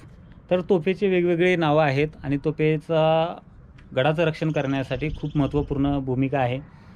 बारादरी बघितलं, देवगिरी किल्ल्यावर दौलताबाद. आता आपल्याला जायचे दुर्गा तोफ बघायला. चला तर मग दुर्गा तोफ बघूया.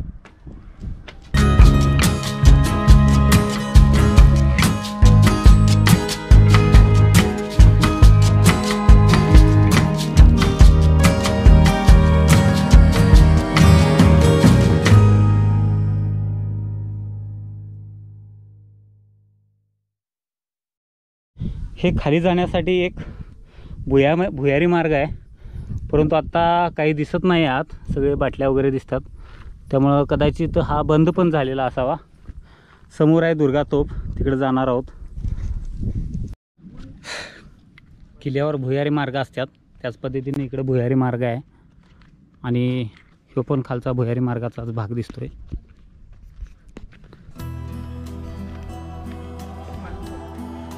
तर काय होतं सर, काय मंदिर आहे? बर बर. दुर्गा तोफ बघण्यासाठी वर चाललोय, तर त्याच्या अगोदर इथं एक मंदिर आहे, ते बघून घेऊया. कुठलं मंदिर आहे? बरं, आत्ता इथं बंद आहे त्यामुळं काय दिसत नाही आहे आपल्याला. मंदिर आहे आणि भुयारासारखं दिसतंय. इथं वर दिसते बघा, इथं काहीतरी टेम्पल. वर दुर्गा तोफ आहे, इकडे जायचंच आहे आपल्याला. त्याच्या अगोदर एक समोर तोफ आहे, ती बघूया तोफ. आणि इथनं पूर्ण असं व्ह्यूज येते, खूप उंचावर आहे.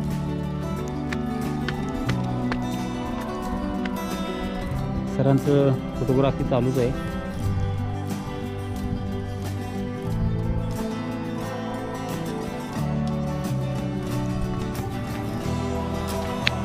किती हेवी आहे बघा, तो बघू शकता. आता हे खाली हे झालेलं आहे आणि ते बुरुज उंच असणारे, बऱ्याच उंचीवर आहे. त्याच्यानंतर आहे ते वर असणारे दुर्गा तोफ. आपण जाणारच आहोत, त्याच्या अगोदर हा नजारा तुम्ही इथला भाग बघून घेऊ शकता.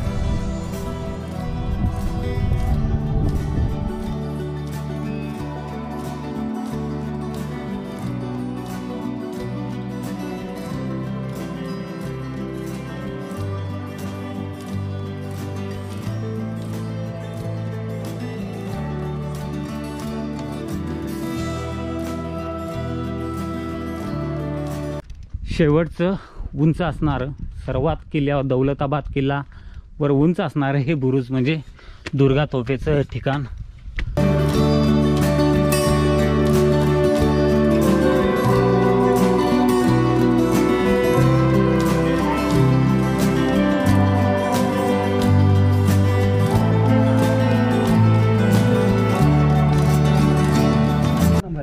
दुर्गा तोफ, दुर्गा तोफ. या गडावर असे 2 तोफ प्रसिद्ध आहेत, एक मेंढी तोफ आणि हे दुर्गा तोफ.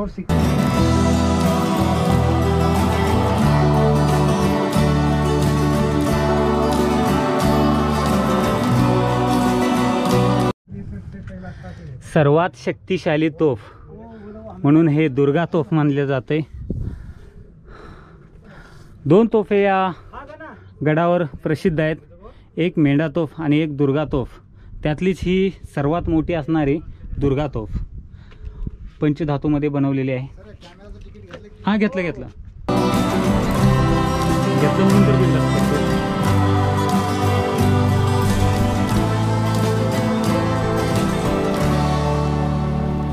खरोखरच अप्रतिम आहे, की कल्पना करण्यासारखी गोष्ट आहे की यादवराजे कशा पद्धतीनं दूरदृष्टी ठेवून ही किल्ल्याची बांधणी केलेली आहे, उभारणी केलेली आहे, की शत्रू राष्ट्राला कसलाही आक्रमण करता येऊ नये. अनेक बाजूने हल्ला जरी केलं तरी शक्य होणार नाही, शत्रू कसल्याही पद्धतीनं किल्ल्याच्या आतमध्ये प्रवेश करू शकत नाही. अनेक बुरुजे आहेत, अनेक असे महत्त्वाची भूमिका बजावणारे तोफ आहेत. या ठिकाणी दुर्गा तोफ जशी आहे तसं मेंढा तोफ आहे आणि छोट्या मोठ्या अशा अनेक बुरुजावर तोफा आहेत. त्याच पद्धतीनं खंदक पण खोदलेलं आहे साईडनं, की कसल्याही पद्धतीनं किती जरी प्रयत्न केलं तर या किल्ल्यावर कोणच येऊ शकत नव्हतं.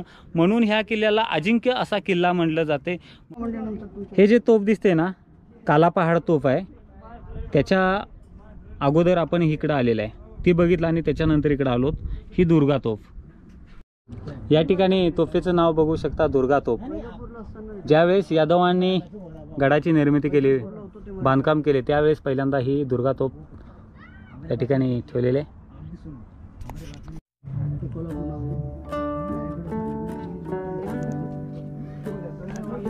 दादा किती फूट म्हणलाय? तर या तोफेची लांबी 13 फूट आहे.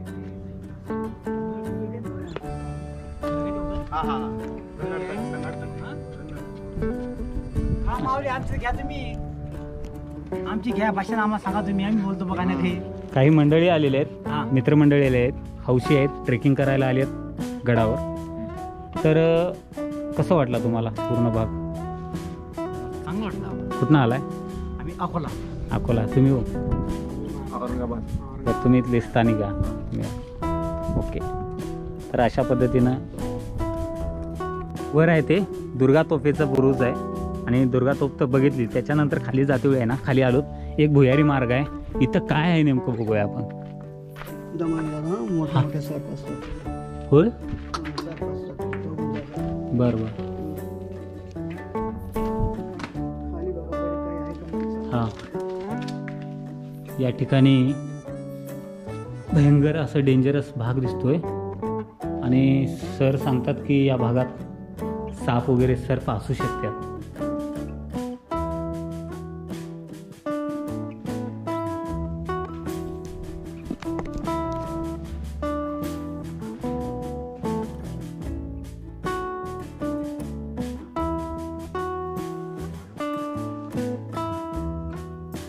सर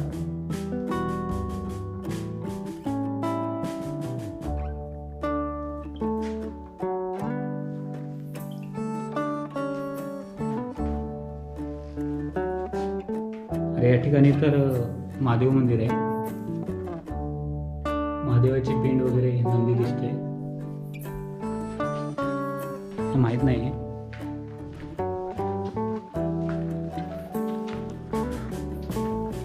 एक गुफा आहे आणि महादेवाचं हे आहे, पिंड आहे तिथं आणि नंदी आहे त्या साईडला आतल्या.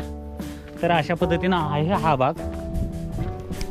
वरचा भाग पूर्ण बघितलेला आहे, पाक वरच्या दुर्गा तोफेपर्यंत बघितलेला आहे. आता परतीच्या प्रवासामध्ये निघालो, गडाच्या किल्ल्याच्या खाली जाणार आहोत. जाते वेळेस तुम्हाला जो भाग दिसला नाही तो वरनं दाखवण्याचा प्रयत्न करतो. हे खंदक बघू शकता, पूर्ण पाण्यानं भरलेलं आहे. यातच मगरी सोडलं जायचं आणि शत्रूला येता येत नाही.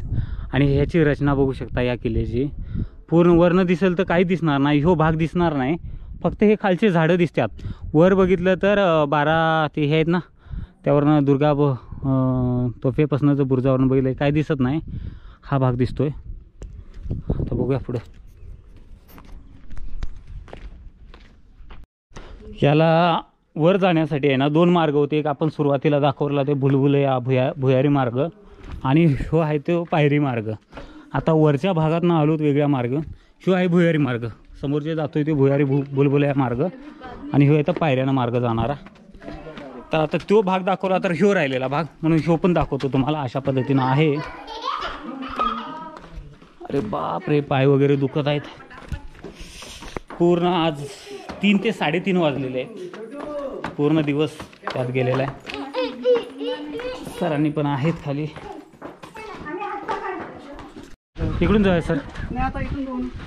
इकडून आलोत आपण. येते वेळी मी इकडून आलो आता इकडून जातो. सुरुवातीला आपण इकडून आलो, आता इकडून बघूया हा मार्ग कसा आहे. ह्यो शत्रूला रोखण्याचा मार्ग. ह्यो पाण्यानं भरलेला असायचा एवढा भाग, त्यामुळे वर इकडं कोणालाच येता जमत नव्हतं. आणि किल्ल्यावर येण्याचा आहे ना एकमेव मार्ग हाच. कुठंच तुम्हाला रस्ता दिसणार नाही. एकच मार्ग आहे की किल्ल्याला कुठंच प्रवेश करता येत नाही. एकदम असं डेंजरस भाग आहे. खाली बघा कसं दिसतंय. एकमेव हे मार्ग.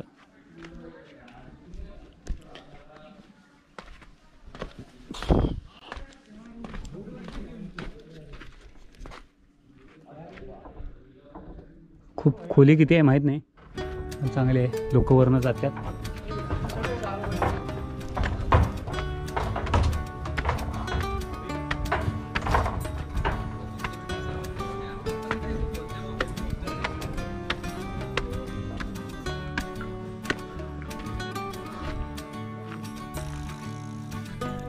तर मित्रांनो, अशा पद्धतीनं आज आपण पूर्ण किल्ल्याचा भाग दाखवण्याचा प्रयत्न केलेला आहे. औरंगाबादमध्ये जेवढे पर्यटन स्थळ आहेत ते तर दाखवलेलंच आहे, पण देवगिरी किल्ला हा आपण ऐकलो होतो, इतिहासामध्ये वाचलो होतो, पण आज प्रत्यक्षात बघितलेला आहे. त्यासाठी आपले सर खूप सहकार्य केलेलं. दिवसभर होतो आम्ही, सकाळी 10 वाजेपासून आलो आणि आजचा मला वाटते 3रा दिवस आहे आपला औरंगाबादमध्ये. हा किल्ल्याचा पूर्ण भाग बघितला आणि सरांना स्थानिक आहेत सर, इथलेच आहे, त्यामुळे यांना बराचसा भाग होता माहीत होता आणि त्यामुळे त्यांची माहिती आपल्याला खूप चांगली उपयोगी पडलेली आहे. सर पण एक चांगले यूट्यूबर आहेत, क्लीन हार्ट ज्युनियर म्हणून यांचं चॅनल आहे शेकू सरांचं, निश्चितच बघू शकता तुम्ही. आणि अशा पद्धतीनं व्हिडिओ आपण बनवलेला आहे. तुम्हाला कसा वाटला हे निश्चितच कमेंटमध्ये कमेंट करून सांगा. जय हिंद, जय महाराष्ट्र.